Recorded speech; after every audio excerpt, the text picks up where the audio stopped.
아침에 주신 말씀은 고린도 후서 5장 1절에서 7절 말씀 본문을 드리겠습니다. 고린도서 5장 1절에서 7절 말씀입니다. 대신 말씀 읽을 때 성령의 도움이 함께하시기를 바랍니다. 만일 땅 위에는 우리의 장막집이 무너지면 하나님께서 지으신 집 곧 손으로 지은 것이 아니오 하늘에는 영원한 집이 우리에게 있는 줄 아노리라.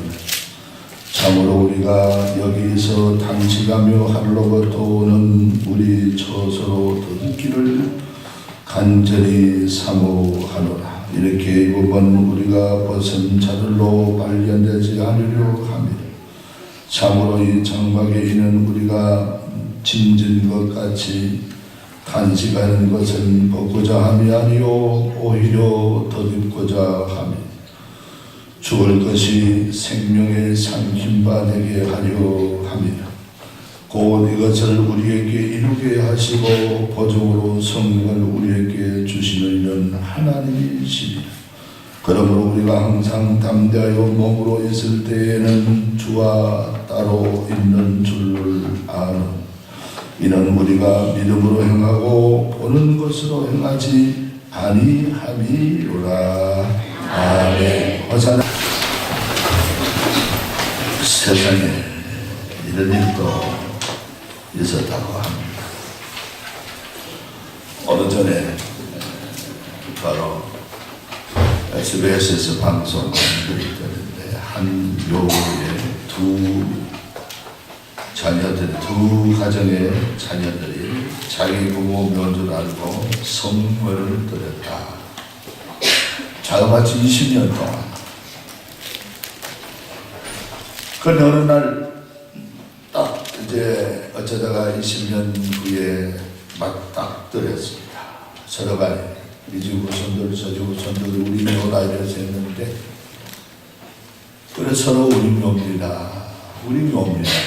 우리 아버지 뭡니다. 우리 아버지 뭡니다. 하고서 그랬는데 도저히 그는 법적으로 가도 될 것 아니고 그래서 우리 그러지 말고 서로 양가에 이제 자녀들이 합의해서 묘를 한번 파보자.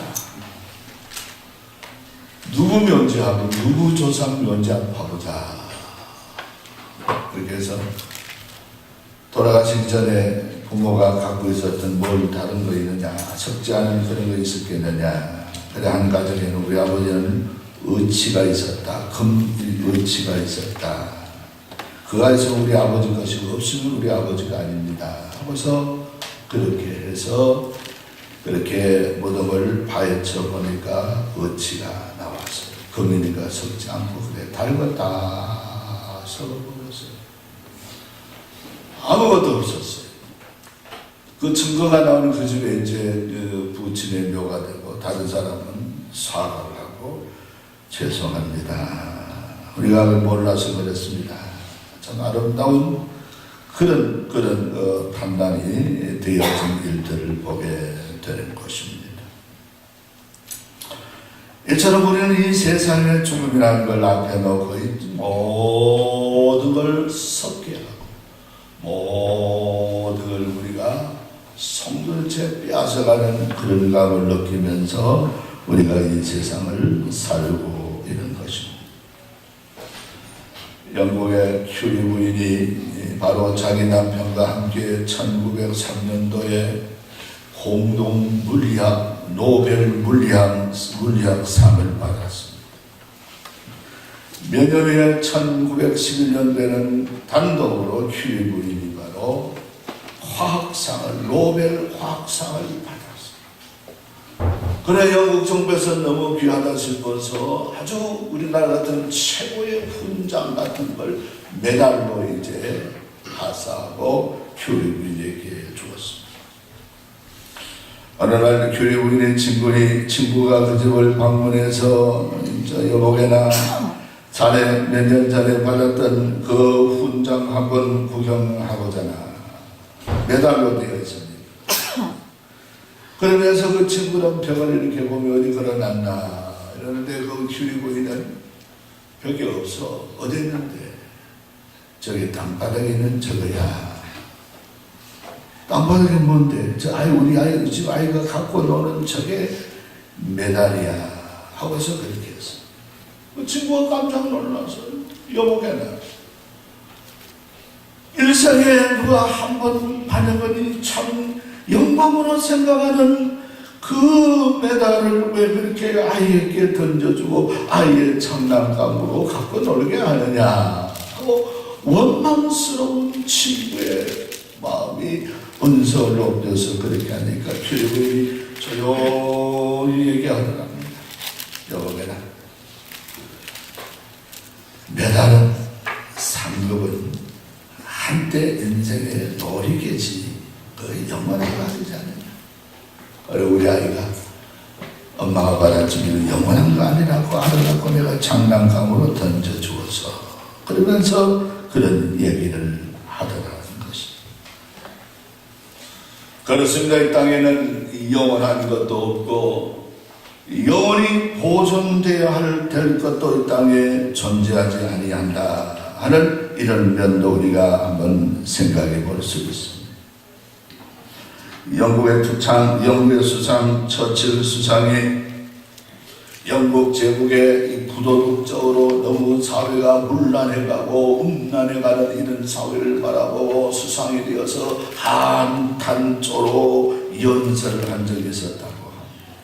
그 연설 내용에 뭔가 하니까 우리 대영국 제국에는 천국과 지옥이 지금 선포되지 않고 있습니다.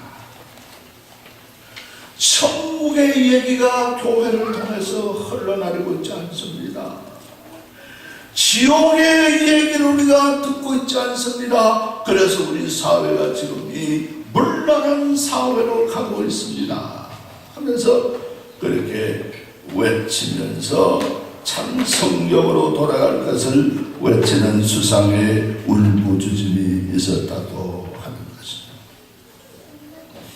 어떤 성도가 서울 어느 교회 다녔는데 수십 년 다녀도 천국 얘기 한번 못 듣고 지옥 얘기를 한번 못 들었다고. 인간의 도덕이 어떻고 인간의 인권이 어떻고 이런 얘기만 설교에 자꾸 듣다 보니 가족 중에 한 사람이 세상을 떠나갈 때 이걸 어찌해야 되나, 어떻게 우리가 처리해야 되느냐 몰라서 당황해하는 그런 가정이 있었다고 합니다마는, 그러므로 우리는 이 세상에 영원한 것이 아니고 하나님이 예비한 영원한 것으로 우리가 있어야 되고 들어가야 되는 그런 입장에 놓여 있는 것을 알 수가 있습니다. 시카고의 유명한 정신의학자인 엘리자베스 퍼블로 로스라는 이 사람이 바로 사람이 죽었다가 의학적으로 죽었다고 판단된 12시간 지난 사람들이 살아난 사람들 병원을 통해서 있느냐 세계적으로 수세문해서 알아봤다. 그 병원에 있는 사람이 있었습니다. 없습니다만 가지도 않고 12시간 동안 죽었다가 기적적으로 살아난 사람 인터뷰를 하면서 쭉 조사해보니 두 가지 공통점이 있더랍니다. 이제는 다시는 죽음을 두려워하지 않습니다. 그 말을 하고 처음에 죽을 때는 두려웠다. 죽으면 어떻게 하나, 숨 못 쉬는 숨가빠 어떻게 하나 두려웠는데 죽어버린 그렇게 편안할 수가 없더라. 그렇게 공통적으로 수백 명을 인터뷰했는데 이 정신학자가 그렇게 하는 거고, 또 한 가지는 죽으니 자기 시체를 자기가 다 보더라. 나는 공중에 있고 내 시체를 두고 있고 내가 나를 내 얼굴을 보더라는 게 공통적으로 똑같더라고요. 그래서 다시 살아나서 이제 나는 죽음을 두려워하지 않습니다. 죽는 거 한 줄 없습니다.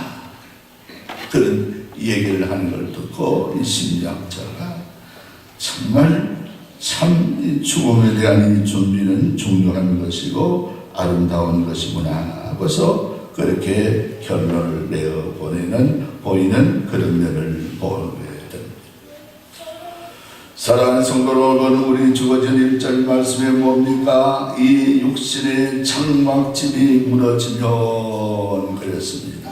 육신의 장막집은 뭡니까? 육체를 말합니다. 장막, 영어성에는 텐트, 육신을 텐트, 10원 돈을 많이 들어지지만 텐트는 돈을 많이 들어서 살 수가 있잖아요. 몇십만 원, 좋은 거 몇백만 원짜리도 있을 수 있겠습니다만 고작 몇십만 원 주면은 그래도 수많은 텐트를 구입할 것입니다. 하나님 보시기에 우리 인생들이 우리 영혼을 텐트 속에 있었던 사람을 데려가듯이 그렇게 한다는 거예요. 오늘 말씀을 자세히 보면은 텐트가 무너져서 사람이 떠나가는, 영혼이 떠나가는 것이 아니고 영혼을 떠나감으로, 영혼을 데려감으로 이 텐트가 무너지고 없어진다 하는 거예요. 여러분, 우리가 말하잖아요. 사람 안 사람은 집이 빨리 허물어진다. 그런 얘기입니다. 그 얘기. 영혼을 데려가니까 그 육신의 텐트가 오르르하고 무너진다는 얘기입니다. 자, 그렇다면은 우리는 병들어 죽는 게 아닙니다. 하늘나라 데려가기 위해 병을 들게 하는 거예요. 사고 나서 죽는 게 아닙니다. 하나님이 그 영혼을 하늘나라 데려가기 위해서 사고를 통해서 그렇게 영혼을 데려가는 것입니다. 우리는 이 죽음에 대해서 바로 이해해야 되는 것입니다. 바로 우리 고백해야 되겠습니다. 이런 일들 오늘 말씀 속에서 하고 있다 하는 것을 우리가 생각해 보면서 우리의 고백은 병 때문에 죽었습니다. 사고 때문에 죽었습니다. 이런 일들 때문에 죽었습니다. 아니, 하나님이 데려가는 방법, 병도 들게 하고 하나님께서 사고도 나게 하고 하나님께서 이런저런 일을 통해서 하나님이 그 영혼을 바로 하늘 세계로 데려가기 위한 하나님의 작업이다 하는 것입니다. 할렐루야. 네. 할렐루야. 네. 이 고백을 우리가 할 수 있어야 되겠습니다. 이런 아름다운 고백을 사도 바울은 고린도 교회를 향하여 이렇게 외치고 있는 면을 우리가 볼 수 있는 것입니다. 또 우리에게 두 번째 하고 있는 얘기는 뭡니까? 죽음에 대해서 얘기하기를 내 쓰러질 몸이 하나님의 우리 오늘 본문 말씀을 우리가 알게 쉽게 풀이하면 예수 그리스도의 형상을 더듬기를 원합니다. 부활을 얘기하는 것이죠. 내 모습 이대로보다도 내가 예수의 형상을 더듬기를 원합니다. 예수의 형상으로 내가 하나님 나라에 가기를 원합니다. 이 사고가 옛날 사도 바울이 외쳤던 그 외침이었습니다.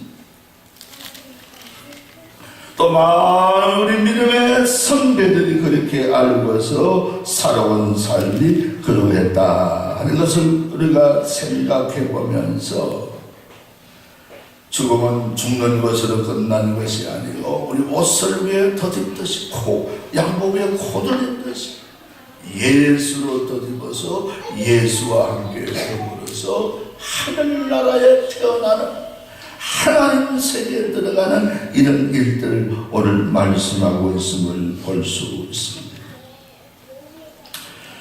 그리고 오늘 주어진 말씀 우리 앞에 4절에 보면 어떻게 말씀하고 있습니까? 우리 겉사람은 후패하나 우리 속은 날로 새롭도다. 4장 우리 앞에 16절에 읽지 못했습니다만 그런 고백을 하고 있습니다. 아무리 웰빙을 하더라도 하더라도, 아무리 운동을 하더라도, 아무리 건강을 지니더라도 육체는 늙어지고 부패하게 되고 육신은 약해지고 육신은 문드러지게 되어져 있습니다. 그런데 우리 속은 날로 새로 속은 나이를 먹지 않습니다.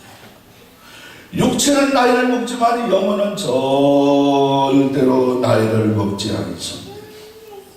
여러분, 우리는 이런 세계를 알고 내가 영원히 젊은 것 같고 영원히 땅에 아름다울 것 같고 이렇게 같지만은 그런 생각을 버리고 우리는 시대와 세계가 우리 흘러가는 속에서 나를 그 세월을 바로 받아들일 수 있는 삶이 되어야 하는 것이다. 나이 들어서 우리 좋은 옷을 입어봐.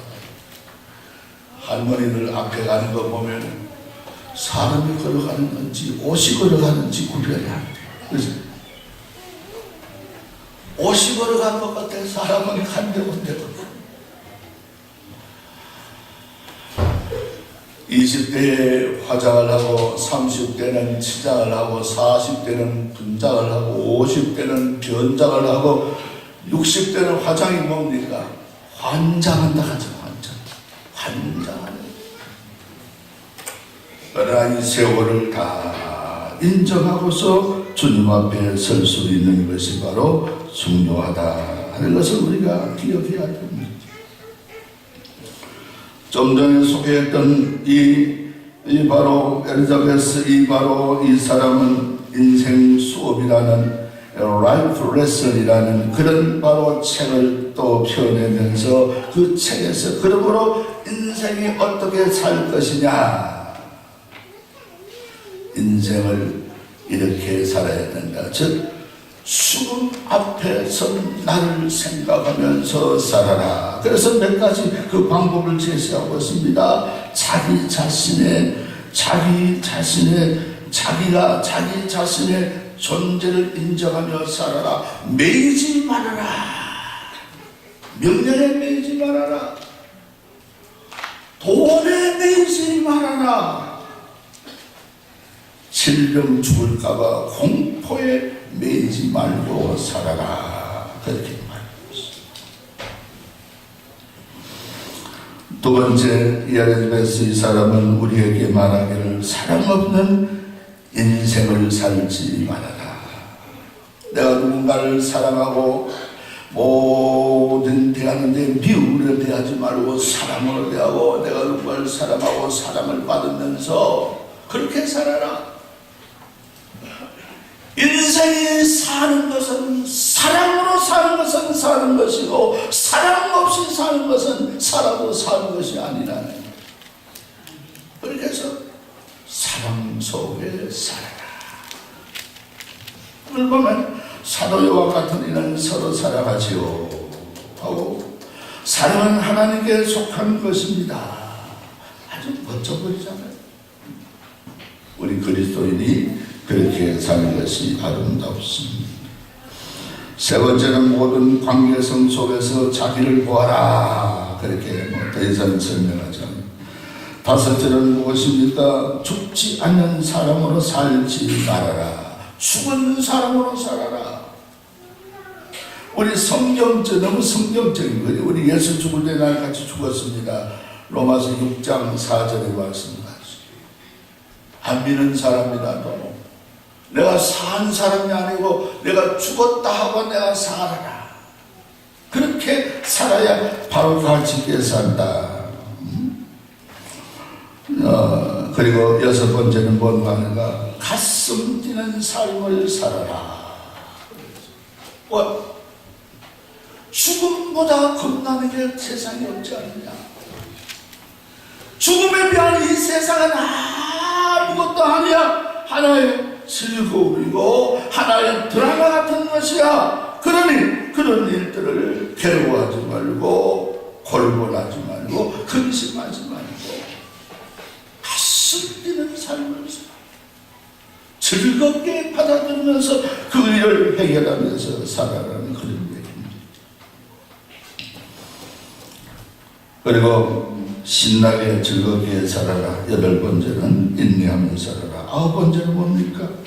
이 사람이 엘리자베스 이 사람 하는 얘기 용서하며 사시오. 그래서 마음에 뭔가를 품고 그렇게 살지 마라. 우리 운전하는 사람들 보면은 별의별 사람 다 있잖아요. 우리 운전을 같이 해보면 이런 사람, 잘 좋은 사람, 나쁜 사람도 그런데 어느 교회 목사님이 하도 앞에 막 가로 막았다가 흙벌 굽히게 막았다가 밟았다가 이렇게 해서 이 사람은 누군가 싶어서 앞에 차를 세워놓고 가가지고 운전자에 내려서 야 이놈 누구야? 나오라고 하면 싸워보다가 한번 하니까 나오는데 그 운전급이 자기 교회 집사님이더래. 세상에 참 별을 더 봐야지. 그러니 우리는 운전할 때도 용서하면서 해야 돼. 앞에 알랑알랑하고 저거 하거든. 저 사람이 저 뭐 급한 일은 모양이다 하고 그렇게 우리 이해하고 자꾸 이렇게 이 신호를 뭐 저 무시하고 뭐 위협하는 거 일단 하거든. 제가 더 급한 일이 있는 모양이다. 그래 이해하고서 우리가 이해하고 말을 방해하더라도 저 사람이 몰라서 그런다. 이렇게 용서하면서 사는 것이 바로 우리 하나님 앞에 우리 인생을 바로 사는 것이고 신앙으로 바로 사는 것이라고 얘기하고 있는 것이 바로 그런 것입니다. 그리고 10가지 중에 10절은 뭡니까? 그리고 웃으며 살지 절대로 울지 마십시오 하면서 그렇게 얘기한 적을 볼 수 있습니다. 여러분 우리 장로교 창시자 존 칼뱅 선생은 로마서 8장 18절에 현재보다는 장래 우리가 영광에 비하면은 이 비교할 것이 없도다 하는 이런 이 구절을 성경 구절을 20번 이상 외우면서 배우다가 이 세상을 떠나갔다고. 독일의 유명한 35살에 죽은 우리가 짠 본헤퍼 이 목사는 순교자입니다. 독일 그 나치에 대항해서 싸우다가 35살에 죽었는데 죽음이란 게 뭐냐? 우리 인생길에서 우리 인생 살아가는 우리 모든 인간이 우리 살아가는 길에서 죽음이라는 것은 바로 우리가 참 새롭게 펼쳐지는 축제와 같은 것이 죽음이다. 그러면서 이 사람이 35살에 이 세상을 목살아서 세상의 생명을 버렸습니다. 이렇게 이 모든 일들이 하나님 앞에 바로 우리는 이 땅만 존재하는 것이 아니고 하나님의 세계가 있기 때문이고 그 세계를 바라보면서 오늘 우리가 힘차게 살아가야 할 그런 사명을 띠고 살아가는 것이 우리 그리스도인들의 삶이라 하는 것을 우리가 놓치지 말아야 되겠습니다. 여러분 복잡한 일이 있습니까? 어려운 일이 있습니까? 죽음보다 더 어렵고 힘든 일들은 세상에 아무데도 없습니다. 죽음 앞에 내가 선다고 한다면 이해 못할 것이고 용서 못할 것이고 우리는 사랑하지 못할 것 이 세상에 아무도 없다는 것을 깨달았습니다. 우리의 육신의 장막집 텐트가 무너지는 그날 우리 영혼을 취하기 위한 하나님의 제스처가 있기 전에 우리는 그 세계를 바라보며 그 앞에서의 삶을 살아가는 것이 우리가 복되며 우리 사순절을 보내면서 그리스도의 죽음을 헛되게 하지 아니하는 참 신앙인의 모습이라 그렇게 묵상할 수 있습니다. 이런 은총, 이 두려워하는 이 모든 죽음에 대한 두려움, 공포, 불신하는 이런 일들이 주의 이름으로 제가 참 믿음의 삶으로 더욱더 살아갈 수 있는 우리 성도들 다 되기를 주님의 이름으로 축복을 합니다. 기도하겠습니다. 참아름 나와라 주님의